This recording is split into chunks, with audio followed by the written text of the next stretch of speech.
ನಮಸ್ತೆ, ನಾನಿವತ್ತು ಸಜ್ಜಕ ಮಾಡ್ತಾ ಇದ್ದೀನಿ. ಅದಕ್ಕೆ ಬೇಕಾಗಿರೋ ಸಾಮಗ್ರಿಗಳು: ಸದಕಿನ ರವೆ, ಇದು ನಾನಿರಲಿ 1 ಕಪ್ ತೊಗೊಂಡಿದ್ದೀನಿ.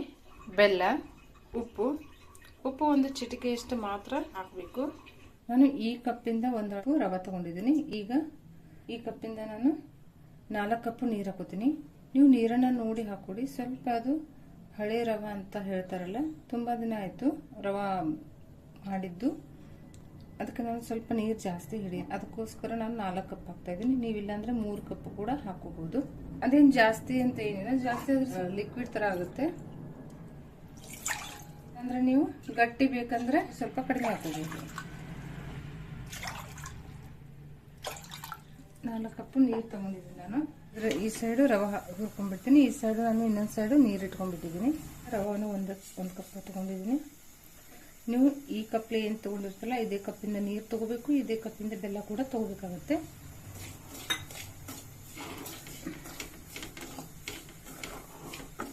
ಚೆನ್ನಾಗಿ ಹುರಿಬೇಕು. ನಾನು ಇದರಲ್ಲಿ ಯಾವುದೇ ಜಾಜಿಕಾಯಿ, ಕೊಬ್ಬರಿ ಎಲ್ಲ ಹಾಕ್ತಾ ಇಲ್ಲ. ಅದರಲ್ಲಿ ನನ್ನ ಮಗಳಿಗೆ ಇಷ್ಟ ಆಗೋದಿಲ್ಲ, ನಾನು ಹಾಕ್ತಾ ಇಲ್ಲ. ಬೇಕಿದ್ರೆ ನೀವು ಮಸಾಲೆಗಳನ್ನ ಹಾಕೋಬಹುದು. ಮಸಾಲೆ ಅಂದ್ರೆ ಸಜ್ಜಕದಲ್ಲಿ ಬೇರೆ ಏನು ಹಾಕ್ಲಿಕ್ಕೆ ಬರೋದಿಲ್ಲ. ಒಂದು ಕೊಬ್ಬರಿ, ಒಣ ಕೊಬ್ಬರಿನ ಸಣ್ಣ ಕೊಬ್ಬರಿ ಮಣೆಯಲ್ಲಿ ತುರಿದು ಹಾಕೋಬೇಕಾಗುತ್ತೆ. ಬಿಟ್ಟರೆ ನೀವು ಜಾಜಿಕಾಯಿ ಮಾತ್ರ ಹಾಕೋಬಹುದು, ನನಗೆ ಗೊತ್ತಿರೋದು. ನೋಡಿ, ಈಗ ಇದು ಚೆನ್ನಾಗಿ ಫ್ರೈ ಆಗಿದೆ.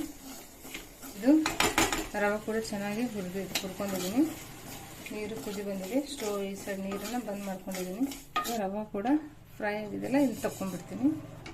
ನೋಡಿ, ನಾನು 4 ಕಪ್ ನೀರು ತಗೊಂಡಿದ್ನಲ್ಲ. ನೀವು ಸ್ವೀಟ್ ಜಾಸ್ತಿ ತಿನ್ನೋರಿದ್ರೆ 1.5 ಕಪ್ ಬೆಲ್ಲನ ತಗೊಳ್ಳಿ.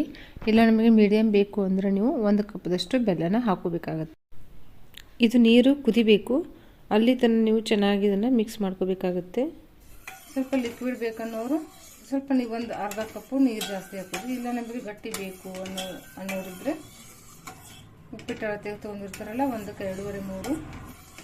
ಇದು ಸದಕಿನ ರವೆ ಸ್ವಲ್ಪ ನೀರು ಜಾಸ್ತಿನೇ ಇರುತ್ತೆ. ನಾವು ವೈಟ್ ರವೆ ಉಪ್ಪಿಟ್ಟು ಮಾಡ್ತೀವಲ್ಲ, ಅದಕ್ಕಿಂತ ಸ್ವಲ್ಪ ಅರ್ಧ ಕಪ್ ನೀರು ಜಾಸ್ತಿ ತಗೊಳುತ್ತೆ ಇದು. ನೋಡಿ, ಈಗ ನೀರು ಕುದಿ ಬಂತು, ಬೆಲ್ಲ ಕೂಡ ಎಲ್ಲ ಕರಿತಲ್ಲ. ಒಂದ್ಸರಿ ಇದನ್ನ ಸೋಸ್ಕೊಂಡ್ಬಿಡ್ಬೇಕು. ಈ ರೀತಿ ಎಲ್ಲ ಬೆಲ್ಲದಲ್ಲಿ ಇರುತ್ತೆ, ಸೋಸ್ಕೊಂಡ್ಬಿಡಿ. ಇದನ್ನ ವಾಶ್ ಮಾಡಿ ಇದನ್ನ ಇಡ್ತೀನಿ, ನಾನು ಹಾಕ್ತೀನಿ. ಈ ಥರ ಅಗಲ ಪಾತ್ರೆನ ಯೂಸ್ ಮಾಡ್ಕೊಳ್ಳಿ. ರವಾನ ತಿರುಲಿಕ್ಕೆ ಈಸಿ ಆಗುತ್ತೆ.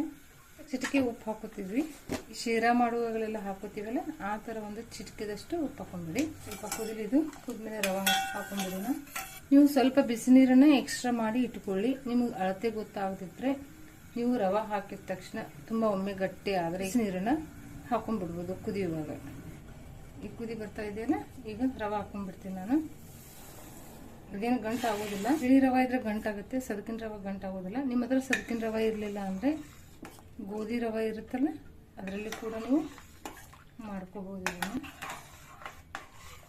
ಇದು ಪೂರ್ತಿಯಾಗಿ ಕುದಿಬೇಕು. ಈಗ ಮೇಲೆ ಮುಚ್ಕೊಂಡ್ಬಿಡಿ.